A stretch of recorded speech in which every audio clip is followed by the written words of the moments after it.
केबे एमिति हेइछे कि गोटे जिनिसर माप फुट आउ इंचरे दिया हेइछि आउ आमको दरकार मीटररे? हाँ, आमे समस्ते केबे ना केबे एई दुईटी माप प्रणालीर दुनिया भितरे द्वंद्वरे पड़िछे। तेबे आजिर एही आलोचनारे आसंतु एही दुई दुनियाकू जोड़िबा आउ यूनिट रूपांतरणकू एकदम सहज करिदबा। तेबे मूल प्रश्नटा हेला फुट ना मीटर कोटा व्यवहार करिबा? एइटा खाली दुईटा अलगा अलगा टेप्र कहानी नुहे, बरं दुईटा पूरापूरी भिन्न चिंताधारार कहानी। चलंतु एहा भितरकू टिके गभीर भावे जिबा। अच्छा, प्रथमे आसंतु आमे फुट परिवार सहित परिचित हेबा। आमे एमिति ना देइछे कारण एहाकू मने रखिबा सहज हेबो।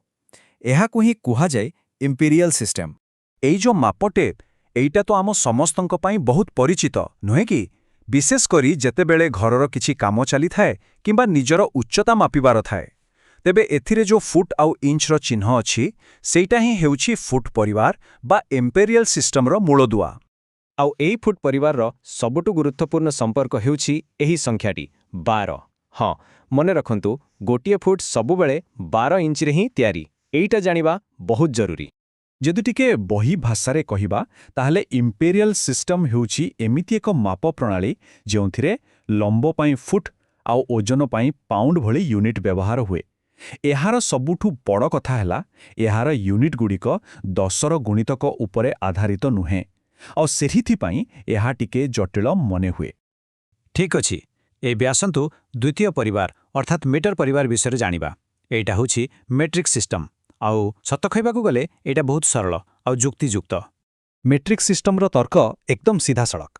एहार मूल यूनिट हैला मीटर। गोटे सेंटीमीटर होउछि मीटरर 100 भागरु भागे आउ गोटे मिलीमीटर होउछि सेंटीमीटर 10 भागरु भागे। सबु किछि 10 उपरे चलिछि। देखले केते सहज। एई देखंतु एटी आहुरी स्पष्ट हो गेला। 1 मीटर माने 100 सेंटीमीटर आउ 1 सेंटीमीटर माने 10 मिलीमीटर। एई जो सरल दशमिक आधारित संपर्क सेइटा ही मेट्रिक सिस्टम को सारा दुनिया रे एते लोकप्रिय करिछि। ओके, तेबे आमे दुईटी जाक परिवार को जानि गले। एबे आसिला आजिरा आलोचनार सबुटो मजादार अंश। एही दुईटी मापर दुनिया भितरे गोटे पोल तयारी करिबा। तबे प्रश्न उठुछि आमे एही दुईटी अलगा अलगा भाषा को अनुवाद करिबा केमिति? माने फुट को मीटर रे किंबा मीटर को फुट रे बदलेबा केमिति? आउ मजार कथा हला एहार उत्तर आम सेई माप टेप रे ही लुचिकी अछि। एई स्लाइड को टिके भल भाबरे देखंतु। एठारे जो 100 सेंटीमीटर चिन्ह अछि जहाकी 1 मीटर सेटा ठीक 39 इंचर टिके परे अछि। एइटा ही हेला हमर प्रथम सूत्र। जदि आमे टेप को आहुरी पाखरो देखिबा ताहले जानि परिबा जे 1 मीटर प्राय 3 फुट आउ 3 और 3/8 इंच सहित समान। किंतु एही 3/8 इंच हिसाब करिबा टिके कष्ट।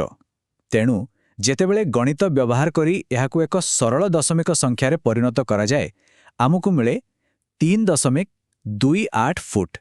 एइटा व्यवहार करिबा पई बहुत सहज। तेबे सबुठु गुरुत्वपूर्ण कथा हैला एई संख्याटी 3.28 3.28 या हेउछि सेही जादुकरी संख्या जहा मीटर आउ फुट भितरे संपर्क स्थापन करे। एहाकू भल भाबरे मने रखिबाकू पड़िबो। एबे आमे आमर आलोचनार शेष भागरे पहुंची गले। एठारे आमे जानिबा जे एही ज्ञान को आमे प्रकृतरे केमिति कामरे लगेइबा। एहा हेउछि व्यावहारिक रूपांतरणर चाबिकाठी। एही पूरा आलोचनारू जदि केवल गोटिए कथा मने रखिबार अछि ताहले ताहा हेउछि एइटा 1 मीटर प्राय 3.28 फुट सहित समान। बास एतिकी सबुठारू गुरुत्वपूर्ण। किंतु ए सबु जानिबा काहींके दरकार? कारण इंपीरियल सिस्टम मुख्यतः अमेरिका भली किछि देशरे दैनंदिन काम पई व्यवहार हुए। किंतु मेट्रिक सिस्टम विज्ञान डाक्तरी क्षेत्र रे आउ पृथ्वीर अधिकांश देशरे व्यवहार हुए। तेणु गोटे व्यवस्थारू आउ गोटे व्यवस्था को जीवा पई एही रूपांतरण जानिबा निहाती आवश्यक। शेषरे गोटे प्रश्न मनकू आसुछि। आजिकार एही संयुक्त दुनिया रे कोन केबे एमिति हेबो जे केवल गोटे माप प्रणाली संपूर्ण भावे व्यवहार हेबो? कोन लागुछि? एही प्रश्न सह आमे आजिरो एही आलोचना को एठी शेष करूछे।